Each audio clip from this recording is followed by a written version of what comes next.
இப்போ இந்த வாஸ்துவுக்கும் ஜோதிடத்துக்கும் என்ன தொடர்பு இருக்குங்க சார்? அதாவது ஜோதிடம் அப்படிங்கிறது வேதத்தின் கண்கள்னு சொல்லுவாங்க, நேத்திரம், வேத நேத்திரம். ஆனால் வாஸ்துங்கிறது உபவேதம், அது ஒரு தனி வேதமே.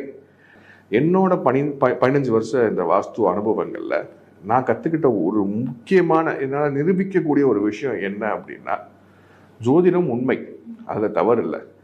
ஆனால் ஜோதிடத்தில் வரக்கூடிய மலையாளம், அதாவது ஒருத்தருக்கு நல்ல விஷயங்கள் நடக்கிறது, இல்லை ஒருத்தவங்க பிரச்சனைகளை மாற்றுறது அப்படின்னு சொல்லக்கூடிய ஒரு ஹை பாயிண்ட், ஒரு லோ பாயிண்ட், இதை கணிக்கிறது தான் ஜோதிடம். புரியுதுங்களா?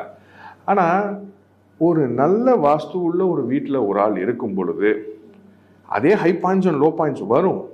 ஆனால் அவங்கள ஹை பாயிண்ட்ஸ் ரொம்ப பெரிய லெவலில் அவங்களுக்கு வளமையை கொடுக்குது.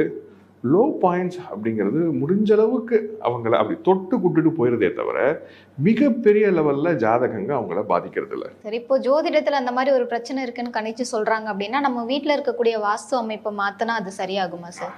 இதுதான் நிறைய பேருக்கு இது ஒரு கஸ்டமைசபிள் கிடையாது. அதாவது இது ஒரு எனர்ஜி ஃபீல்டுமா, இது ஒரு சமநிலை. புரியுதுங்களா? அதாவது கட்டும் பொழுதே ஒரு விஷயத்தை நம்ம கரெக்டாக கட்டிடணும். அதில் சில பிரச்சனைகள் இருக்கணும் அப்படின்னா அதை சரி பண்ணிக்கிறோம். ஆனால் தேவைக்கு ஏற்ற மாதிரி இதை இப்படி மாற்றிக்கிறது, அதை அப்படி மாற்றிக்கிறது. ஜோதிடத்தில் பரிகாரம் சொல்கிற மாதிரி வாஸ்துக்கு பரிகாரம் கிடையவே கிடையாது. வாஸ்துவில் எது எது எங்கெங்கே வரணுமோ அது அங்கங்கே வரணும். ஆனால் அந்த எனர்ஜி ஃபீல்டுக்குள்ளே போய் அதை சமநிலையில் இருக்கக்கூடிய ஒரு வீட்டுக்குள்ளே போய் அவங்க வசிக்கிறாங்க அப்படின்னா அவங்களுக்கு ஜாதகத்தில் வரக்கூடிய பிரச்சனைகள், சொல்லக்கூடிய விஷயங்கள் பெரிய லெவலில் பாதிக்காது. இது என்னால் உறுதிட்டு சொல்ல முடியும். ஆனால் இந்த முன்கூட்டியே இப்படி ஒரு பிரச்சனை வரப்போகிறது அப்படின்னு தெரிஞ்சுக்கிட்டு நீங்கள் அப்போ போயிட்டு ஒரு இந்திரவாசல் உடைக்க முடியுமா? அப்போது டக்குன்னு இதை பண்ணனால இது நடக்கும், இது பண்ணுறனால இது நடக்கும்னு வாஸ்துவில் செய்ய முடியாது.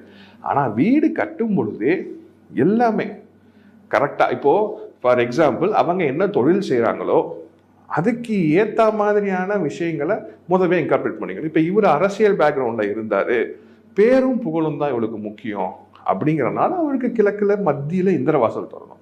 இதே ஃபைனான்ஸ் பண்ணக்கூடிய ஒரு ஆர்த்தர், பேங்கிங் செக்டரில் இருந்தாங்கன்னா அவங்களுக்கு வடக்கு மத்தின்னு சொல்லக்கூடிய குபேர வாசல் திறப்போம்.